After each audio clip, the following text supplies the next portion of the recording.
mapapansin nyo, we preserve some items. Kagaya ho nito, yung naghihilamos ka po. Tapos ito po yung tinatawag na arenola. Yes. Kasi nung araw ho, ang banyo malayo sa bahay.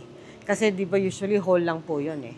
So usually ho yung malayo. So sa room mo, lalagay ka nitong arenola. Tapos ito po yung timba. Ay, natimba. Okay. Ito ho yung pang, di ba, pag-pour ng gano'n kasi panghilamos. Tapos ito ho yung sa lolo ko noon. Ito yung mga Ito ho yung pictures. mga plansyahan nung araw. Plancha pala to. Apo, ito po, Ah, yung plansya. pala yung Nilalagay ho plansya. yung charcoal sa ilalim. Okay. Ito yung mga lalagyan po ng ilaw. Yung kandalita. Oo.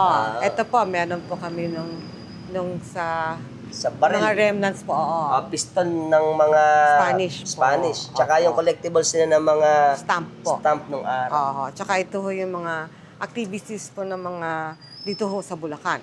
Yun. Kasama po yung lolo ko.